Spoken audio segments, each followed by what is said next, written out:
We want the water turned back on immediately.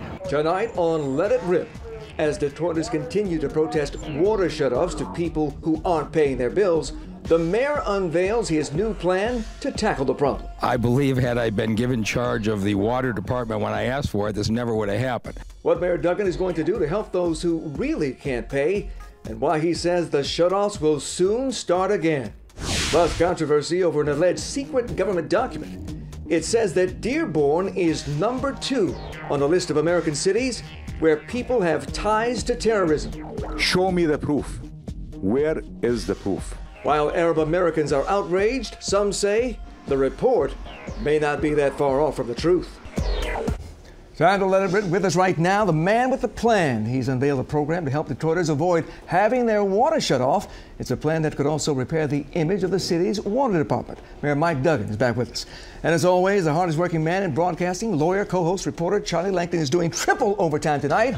We may all need a shower when it's over. All right, Mr. Mayor. Later, we're going to be talking about that secret list that identifies Dearborn as a city filled with people with ties to terrorism. Is the threat real or just a racist insult? But right now, Mr. Mayor, we are talking water. Thank you for being here.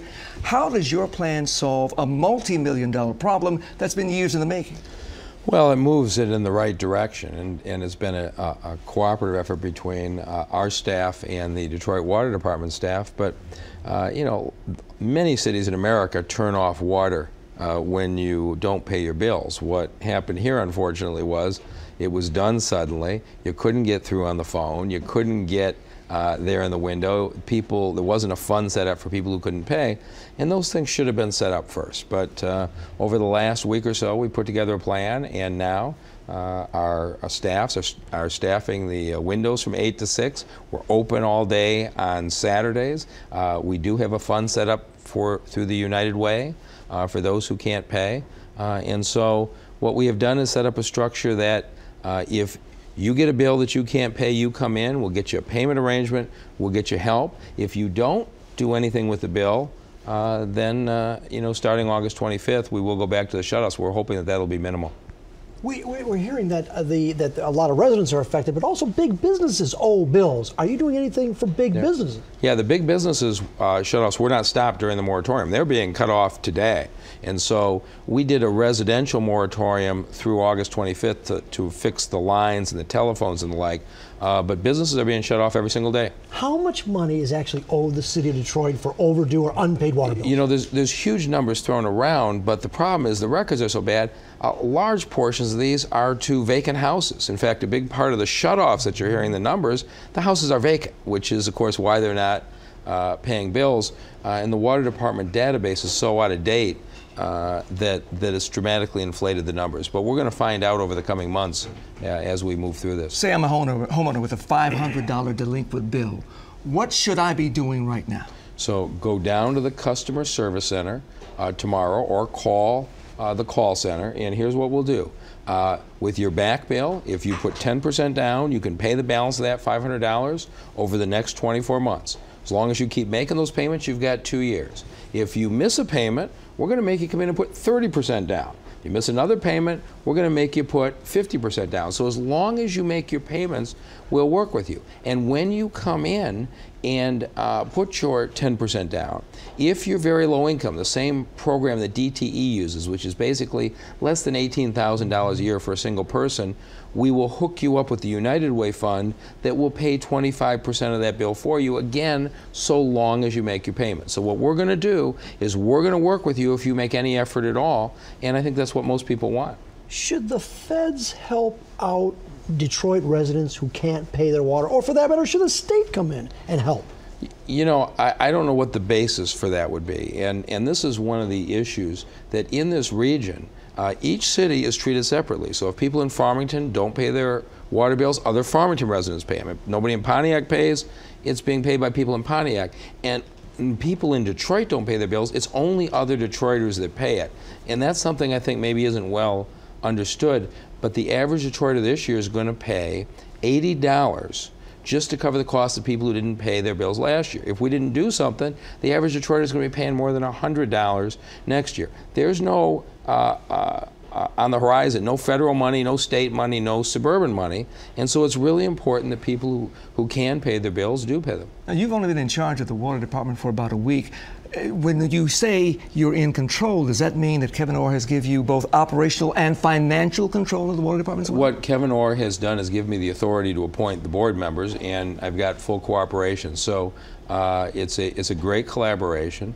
What it really means is Alexis Wiley's in control. So this has been her first. Former Fox News reporter. Her first you are project. stealing all of our best people. And Alexis has headed this up with Sue McCormick of the Water Department, and a lot of the men and women who worked the customer service windows, who had lots of ideas on what we could do to make it easier for people to pay their bills and get through. So it's been a collaborative effort, and I think people are going to see a difference. I also have to admit, though, of the 17,000 homes or customers who were shut off, more than half of them came up to pay their bill or get on the payment plan. So although I don't mean to insult anybody who can't pay, frankly, the shutoffs work in one capacity. They got people to pay. Well, what happened was 65% came in and paid. At least another 25% were vacant. So when you look at it, the number of people actually who ended up without water was relatively small. But we're going to do something a little different. What we've been doing is turning off the water and making you come in. Now we're going to start hanging a door hanger on your door a week before the shutoff. So you'll have the opportunity to come in and make those arrangements before the water's actually shut off, instead of coming back out 48 hours later and turning it back on. Was it difficult for you to wrestle control of the water department from Kevin Orr? No, I think after Judge Rhodes got angry, I think he became much more willing. Here, take it. Did you? When did you get in the police department? September 27th. That's the date. Yeah. But that also brings into question your relationship with Kevin Orr. At first, apparently contentious, but you have worked out something that I think makes both of you happy, and it seems that Kevin is willing to give you more and more power as we get closer to that 7/27th date. Meanwhile, the newspaper is reporting that you have testified that come the 27th, you might keep Kevin Orr on in some capacity. Well, just because we get out of the emergency manager, September 27th, the emergency manager will be done and the elected officials will take over. That doesn't end the bankruptcy. That's a totally different process. And so you've still got a bankruptcy proceeding going with Judge Rhodes, and that means the mayor and the council take that over. And Kevin Orr could well be a valuable advisor as long as that bankruptcy goes on, as far as the legal matters related to bankruptcy. Judge Rhodes specifically asked in the last hearing whether you approve Kevin Orr's plan. Is Kevin Orr's plan fair and feasible? Yeah, I testified at the deposition that I believe the plan is feasible, that it won't be easy. It does assume revenue sharing goes up every year, income taxes go up every year, but it also provides for 200 additional police officers on the street. And so if we manage well, I think we can make it work. Now, if there's a national recession, everybody has a problem.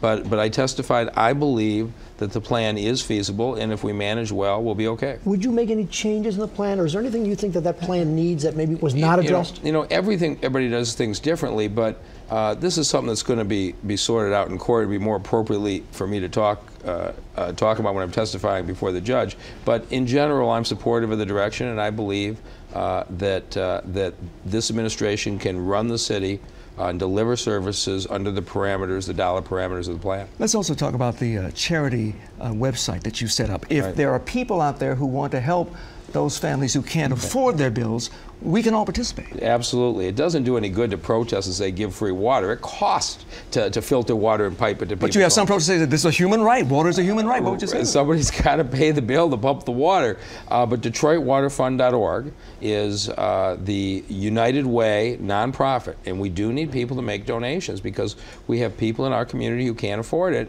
Marching in the street doesn't get it paid. What we need are donations, and we've had some good conversation with some foundations that I think will be making sizable contributions in the next week or two. But if you go to DetroitWaterFund.org, we definitely could use the donations. Just real quick, is the water department the city's most valuable asset to the extent that if it would be sold or, leveraged somehow that it could bring a lot more money to the city of Detroit than it's doing right now? It legally can't, because the way the contracts with the communities are set up, and this has been a subject of disagreement between Kevin Orr and me, although I think he's not come around to my view, is you can't legally take money out of the system and give it to the general fund. And I've been arguing all along that the water department needs to be funded. We had all these water main breaks this winter, these sinkholes, and now you got people not paying. We can't be taking money out of the water department. We need to keep those funds in the water department, and I think at this point almost everybody has come to that conclusion. And so under your leadership and control, the water department will not be sold to some private firm? Not if I can help it. All right. Mr. Mayor, we thank you for being here. Thanks for having me. And good luck on this plan. Hopefully it will work for the people in Detroit. And remember, we can all play a role. We can all do a part.